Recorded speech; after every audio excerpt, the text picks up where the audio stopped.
Thank you for coming. I'm glad you got the email that you managed to, come out this morning to come to the lecture.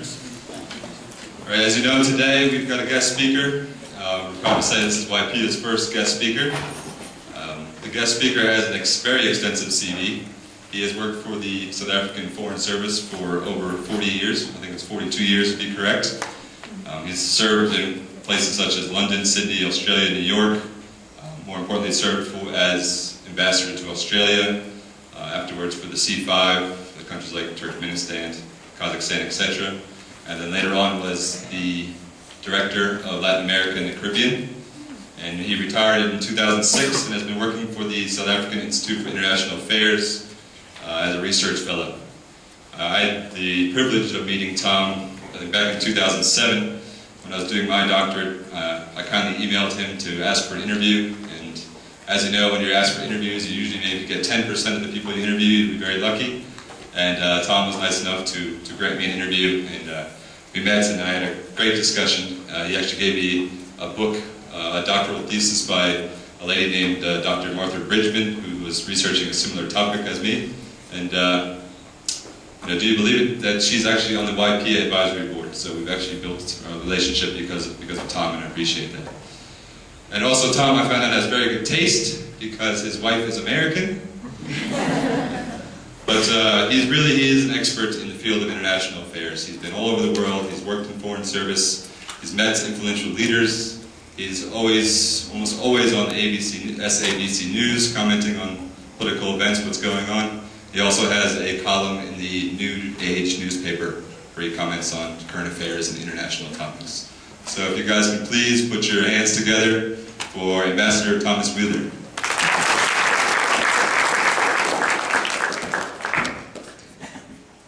Thank you, Scott.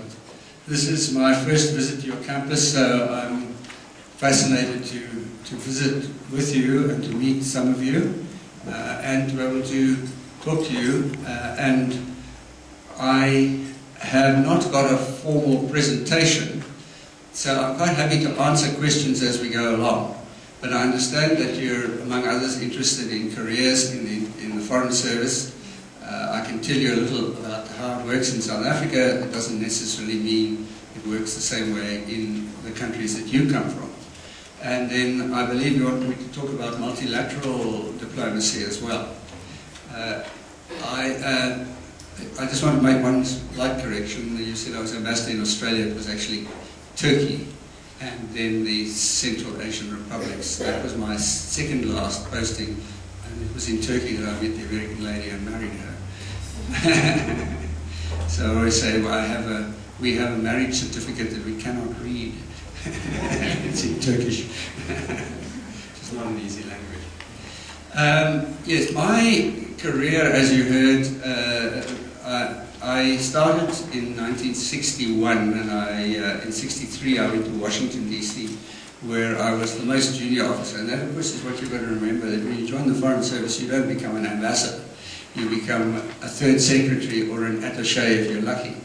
And you have to work your way up. I would say I started my career making photocopies for my superiors. So you work your way through the system, and if you decide to make a career of it and not to go into the private sector where they pay better, or your spouse doesn't like having to keep on packing up and moving on somewhere else after a few years, and the children get disrupted and so on. If you stay with the Foreign Service, it is a most incredible career, and I can tell you that I don't regret for one moment the 40 years that I spent now. Understand that in those 40 years, only about, what was it, less than 10 were working for the democratic government in South Africa. It was, in fact, working for the Apartheid government until 1994. But I made that transition, that transformation myself. I wrote the affirmative action policy of the South African Department of Foreign Affairs, which made it possible to have a smooth transition from the old order to the new. And in fact, I was talking just yesterday to a colleague from 1994. He has now risen to the elevated position of Director General of the Department of Intellectual Cooperation, and what's it, International Relations and Cooperation, DIRCO. His name is Jerry Machila, and I was at a presentation given by the Turkish Prime Minister, who was here, and had Deputy President Montlanti there, and all the ambassadors, and probably the ambassadors of your countries were all there, and I reminded him of an event that happened when, in 1994, the South African Constitution provided what they called a sunset clause. All officials that had worked for the government, all the homeland governments, before 1994 automatically became civil servants in the new government. And that's how I continued on with my career. Some of my colleagues decided to cut and run, but I didn't. And I was busy negotiating with the officials from the so-called independent homelands, Transkei, Ciskei, Botswana, and Venda. And the Transkeians particularly were being extremely difficult and demanding about, what their rights would be and so on. So one morning Jerry walked in, and you'll have to forgive this, Jerry walked into my office and he said to me, Tom, don't let these people intimidate you just because you're a white man. And Jerry laughed at that one, and we parted company. But that was the atmosphere in the department at that time. We got on extremely well. We had a great joking relationship, and I'm still very well received when I go over there. As I did yesterday, many of my former colleagues are still there, both from pre-94 and post-94. Because that, I think, is the important thing about this career. I don't suppose there are any Americans or British people in the room, other than yourself. But just imagine you were an American diplomat working for Clinton, and then the American electorate in their wisdom elected George W. Bush. And you had the Iraq War and Afghan War, and then they changed again and elected Obama. Now, when that happened, you did not see those two events. Did not see a wholesale exodus of American diplomats, because they were doing the best they could for their country. In other words, they were serving their country, and we as South African diplomats were serving our country. We added a tail onto this, though. We said we served our country by trying to keep the international conversation going until the politicians found the solution. And of course, they found the solution in 1994. But if we had not done that, we might have ended up something like North Korea, a hermit state, totally isolated. But in spite of that, we were not. We were not as well represented abroad as we are now, but we were represented in Asia, in Japan, Taiwan, and some of the other countries there, Singapore, I think. In Europe and Latin America, North America, and so on. From 1992 on, after Mandela was released, we were also represented in Moscow, in Eastern Europe, and in more places across the world as countries agreed to receive South African representation. So you serve the government of the day. As this was put to me by our foreign minister when I joined 1961, his name was Eric Lowe. And he interviewed, we were so small then that the minister interviewed every single one of us as we came into the parliament. And Eric Lowe said to me, I expect of my officials to serve each succeeding government with equal loyalty and contempt. In other words, you don't have to believe everything that the government is doing. I mean, just imagine when I was ambassador in Turkey, was the height of the controversy about HIV and AIDS in the Mbeki administration, and also the question of negotiations in Zimbabwe, which is very controversial. And so you did the best you could. You did not have to sing the party political line, and it was never expected of us to try and sell apartheid. And actually that reminds me, I can read you something that appeared in an American newspaper in Connecticut when I was South African Consul General in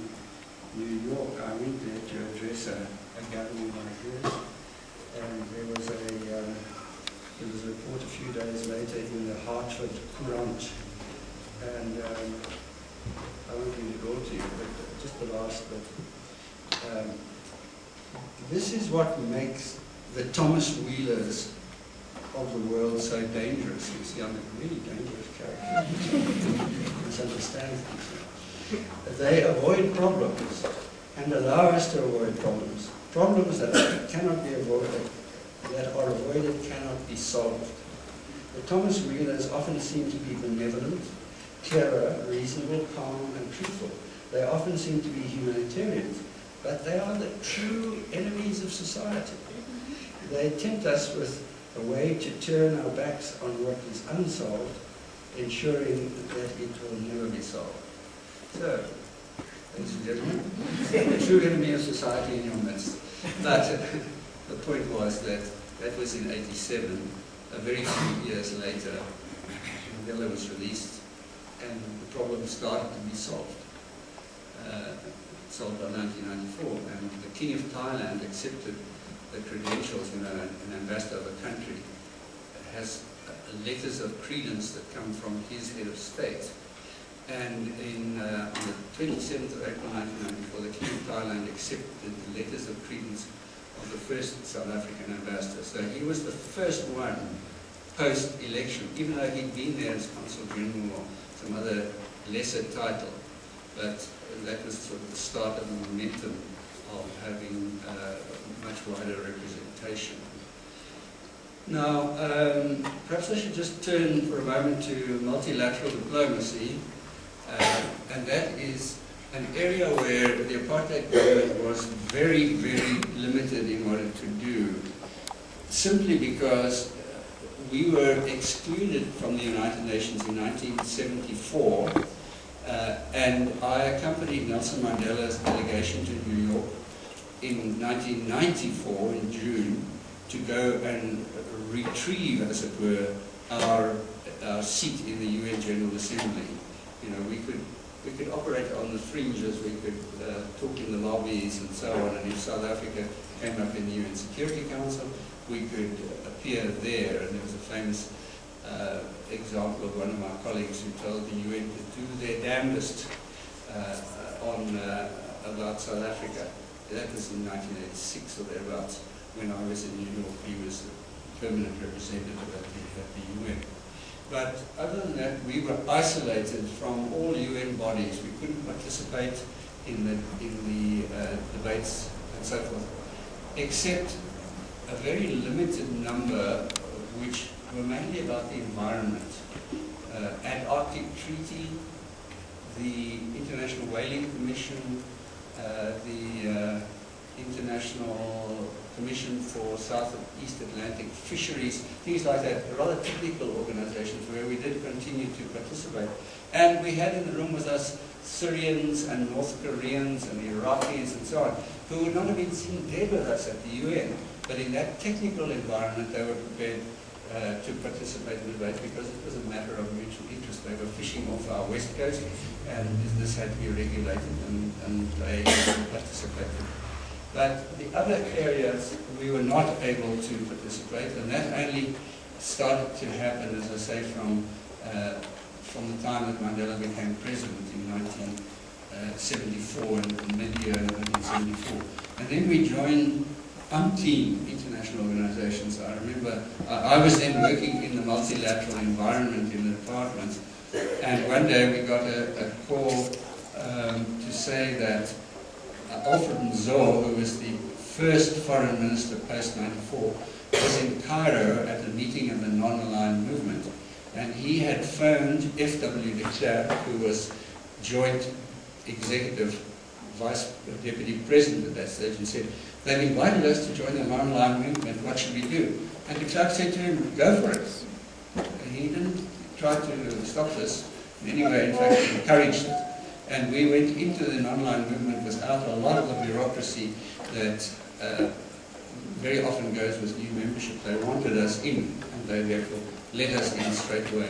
And this happened with any number of the specialized agencies for the UN, the World Health Organization, the Universal Postal Union, the International telecommunications, and there are many, many of these things. And so we had a sudden, when I joined the multilateral branch before 94, we were a fairly tiny group of people, but after the 27th of April 94, we just grew exponentially, because there were so many areas that we had to deal with and we had to learn about and had to participate, because if you want to be a player in the international environment in the multilateral area, of course you have to be fully briefed, you have to know what your government wants from you, and you need to know where you're going. Now the best example here comes from 1995, when South Africa, you may remember that up until 1991 South Africa had nuclear weapons. They were out near Hartbeespoort Dam, not too that far from here. And they were stored in a place called Gerotech, which is still there. If you drive out that way, you will see this place, Gerotech. And the place is down, the place where the weapons were made is down in a river valley, so that you cannot see this from the road. You can if you go onto Google Earth. It's very distinct there, sort of an oblong white building. And it's a concrete building that is so well built that they can't get rid of it. You know, it would take a nuclear weapon to blow it up to get rid of it. So it just stands there, and they use it for motor car launches. In fact, when I was out there recently, there was a sign on the outside which said, "Inspired by BMW."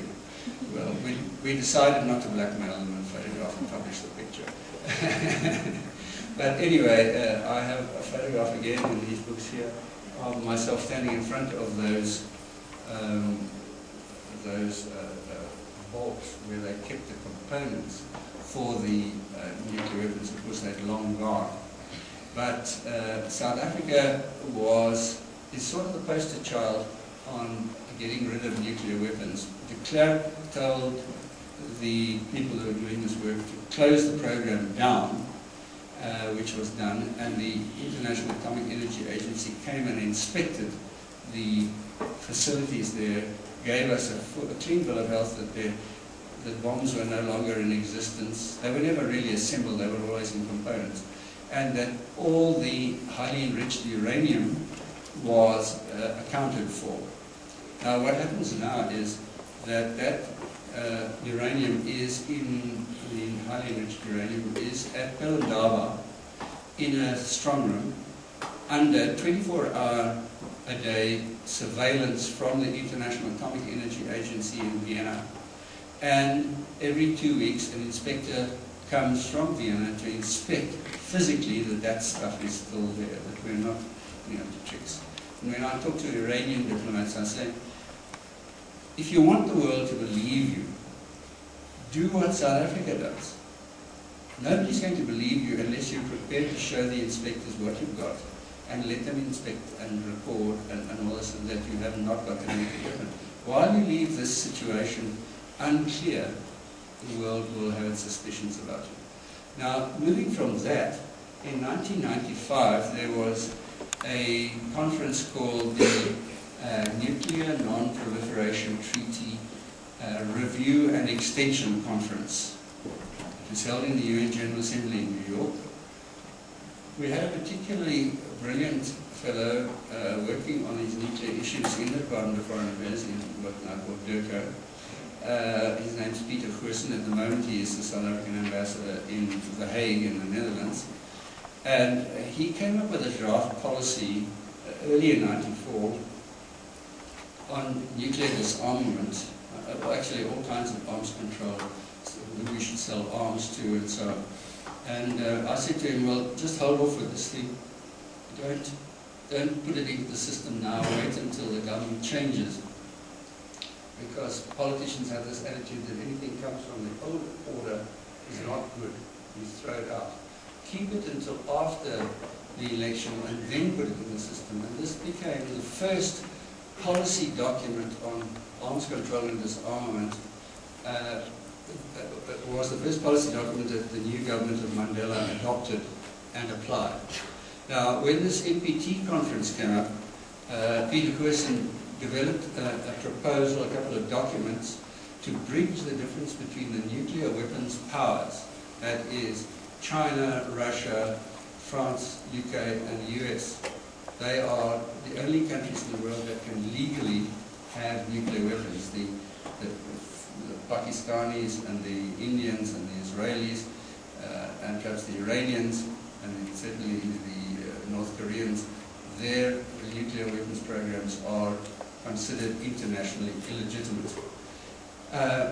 But the non-aligned movement, which South Africa had joined, as I explained to you, had a policy of trying to put pressure on these 5 countries to get rid of their nuclear weapons by trying to reduce the lifespan of the NPT, the Nuclear Non-Proliferation Treaty. And so these situations were totally irreconcilable.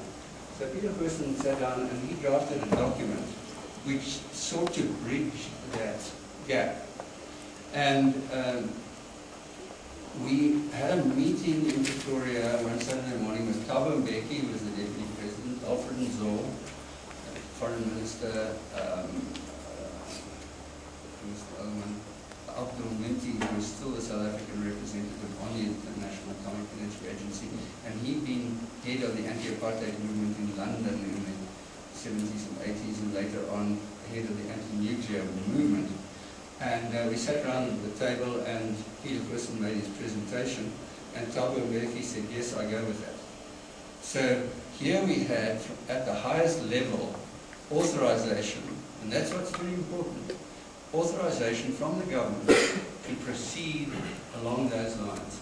Now what happened was that at the opening session of the NPT conference in the UN General Assembly, Alfred Nzo got up as the South African representative and read a speech that Peter Person had written for him.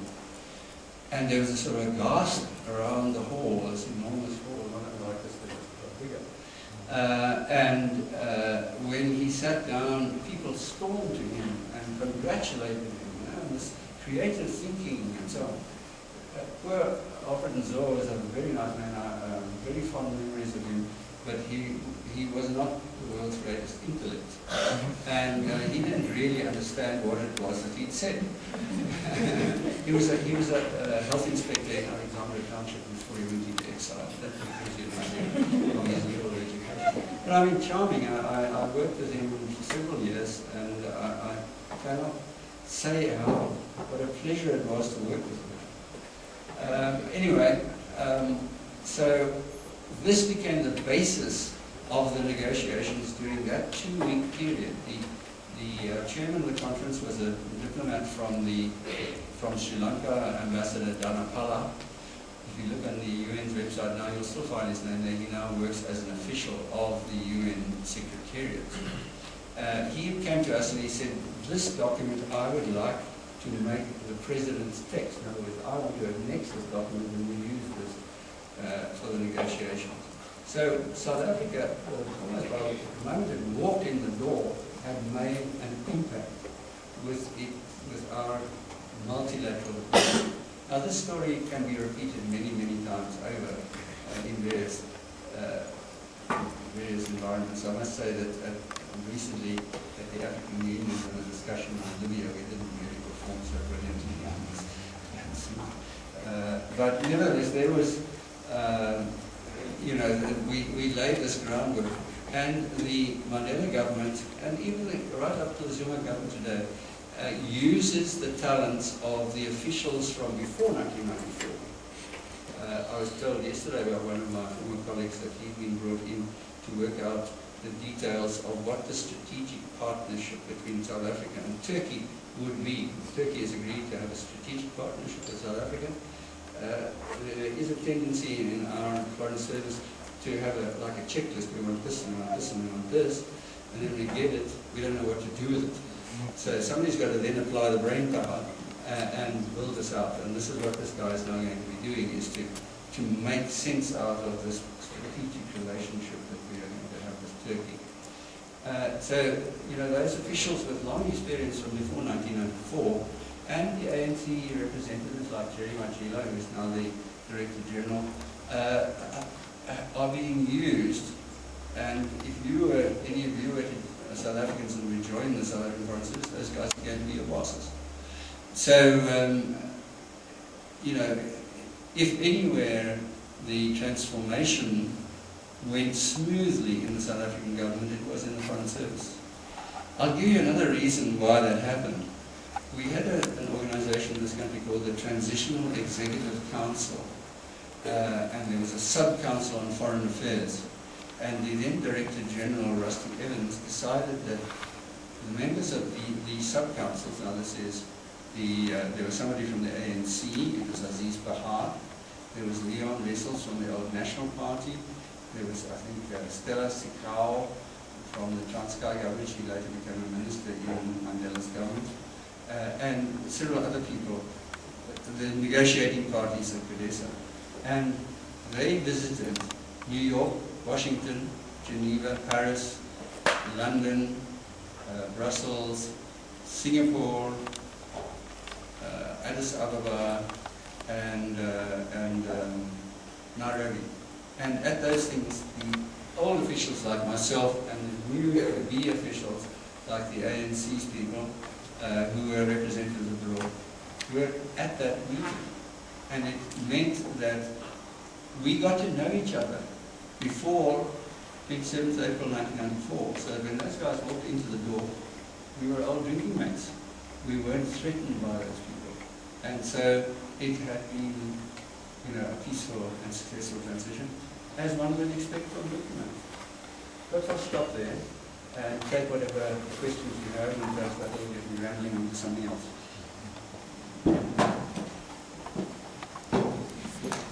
Thanks, guys. Now you understand what I mean by a wealth of knowledge. Right. It's definitely top. So what we're going to do now, I know a lot of you have questions, might be about South African foreign policy, or maybe if anyone's interested in wants to get a job at DERCO or interested in the UN or anything like that, please raise your hand. Questions? Anybody have a question?